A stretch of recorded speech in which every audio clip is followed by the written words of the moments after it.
If you don't fail, you're not even trying. I'll say it again. If you don't fail, you're not even trying. My wife told me this great expression. To get something you never had, you have to do something you never did.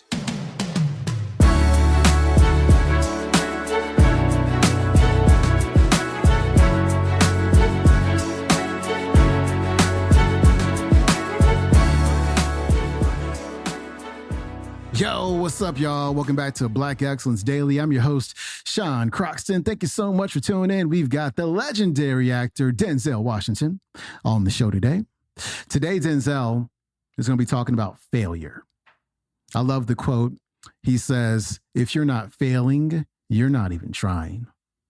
And that's the truth. So many people are afraid of failure that they never even try. They stay parked, right? Or they try, they hit failure for that first time, and then they repark. They're like, nah, I'm good. But the universe has this way of testing you. The universe or God, whatever, says, hey, I want to make sure that this person is serious. So obstacles and failures are just going to come along the way, and it's up to you as to whether you pick yourself off the ground, you dust yourself off, you learn the lesson that comes with the failure or the obstacle, and you keep moving forward. It's up to you, right?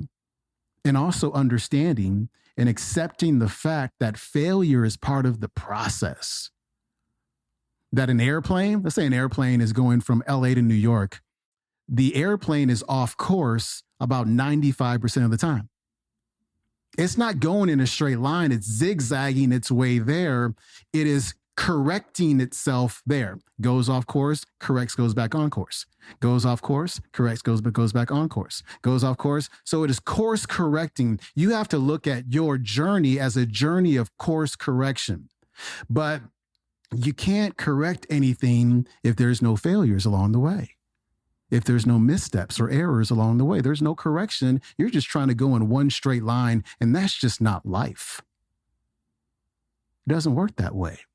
So be willing to fail, be willing to have things flop. I've had a lot of things flop. I don't want to take up a half hour here talking about my flops, but things will flop.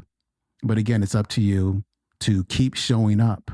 And when you keep showing up and you're being consistent and you're living with purpose and service in your heart, know this, know that eventually you will win. Denzel Washington's coming up. I found that nothing in life is worthwhile unless you take risks. Nothing. Nelson Mandela said, there is no passion to be found playing small and settling for a life that's less than the one you're capable of living. Now, I'm sure in your experiences in school and applying to college and picking your major and deciding what you want to do with life, I'm sure people have told you to make sure you have something to fall back on. Make sure you got something to fall back on, honey. But I never understood that concept, having something to fall back on. If I'm going to fall, I don't want to fall back on anything except my faith. I want to fall forward. I figure at least this way I'll see what I'm going to hit. Fall forward. This is what I mean. Reggie Jackson struck out 2,600 times in his career, the most in the history of baseball. But you don't hear about the strikeouts. People remember the home runs. Fall forward. Thomas Edison conducted 1,000 failed experiments. Did you know that? I didn't know that. Because the 1,001st was the light bulb. Fall forward. Every failed experiment is one step closer to success. You've got to take risks, and I'm sure you've probably heard that before, but I want to talk to you about why that's so important. I got 3 reasons, and you can pick up your iPhones. First, you will fail at some point in your life. Accept it. You will lose. You will embarrass yourself. You will suck at something.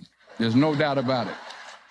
And I know that's probably not a traditional message for a graduation ceremony, but hey, I'm telling you, embrace it because it's inevitable. And I should know.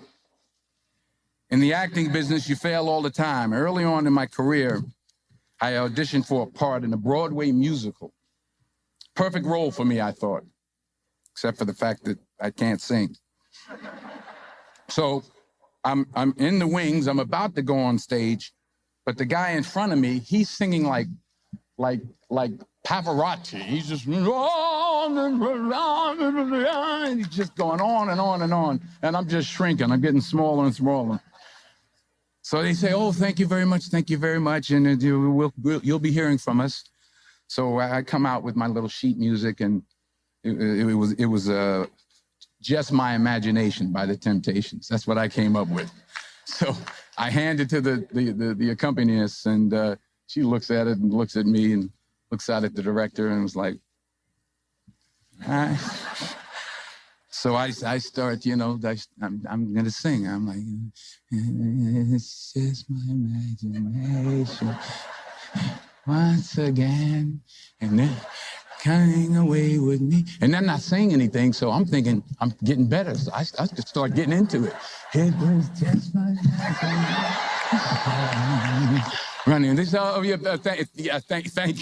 you very much, Mr. Washington. Thank you. So I assumed I didn't get the job. But the next part of the audition, he called me back. The next part of the audition is the acting part of the audition. So I'm like, hey, okay, maybe I can't sing, but I know I can act. So they pair me with this guy. And again, I didn't know about musical theater. And musical theater is big, so they can reach everyone all the way in the back of the stadium. And I'm more from a realistic, naturalistic kind of acting where you actually talk to the person next to you. So I don't know what my line was. My line was, "Well, hand me the cup." And his line was, "Well, I will hand you the cup, my dear. The cup will be there to be handed to you." And I said, "Oh, okay." "Well, should I give you the cup back?" "Oh, yes, you should give it back to me because you know that is my cup and it should be given back to me." I didn't get the job. But here's the thing. I didn't quit. I didn't fall back.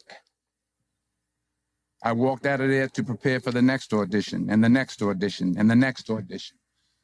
I prayed. I prayed and I prayed. But I continued to fail and fail and fail. But it didn't matter because you know what? There's an old saying, you hang around the barbershop long enough, sooner or later you're going to get a haircut. So you will catch a break, and I did catch a break. Last year, I did a play called Fences on Broadway. Someone talked about it. Won the Tony Award. And I didn't have to sing, by the way. But here's the kicker. It was at the Court Theater.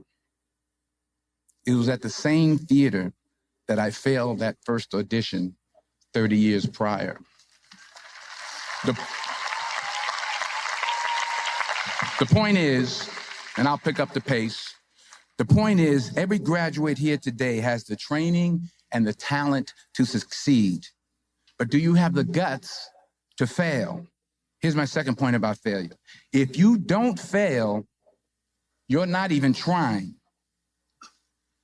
I'll say it again. If you don't fail, you're not even trying. My wife told me this great expression. To get something you never had, you have to do something you never did. Les Brown's a motivational speaker. He made an analogy about this. He says, imagine you're on your deathbed, and standing around your deathbed are the ghosts representing your unfulfilled potential. The ghost of the ideas you never acted on. The ghost of the talents you didn't use. And they're standing around your bed, angry, disappointed, and upset. They say, we came to you because you could have brought us to life, they say. And now we have to go to the grave together. So I ask you today, How many ghosts are going to be around your bed when your time comes? That was Denzel Washington. You can watch today's talk on YouTube. It's called Penn's 2011 Commencement Address by Denzel Washington. All right, my friend, follow me on the Instagram at Sean Croxton. Do me the biggest favor in the world. Leave a 5-star rating and also write a very short review for the show on Apple Podcasts. I've read the ones that you've posted recently. Thank you. You're the best. I really appreciate it, except for the guy who said I talk too much. He told me to hush. But I'm not going to stop talking. I enjoy the talking part. Hopefully you enjoy listening. I'm going to see you tomorrow with Jeremy Anderson. You're going to dig it. It's going to be a short one. I'll see you then. Peace.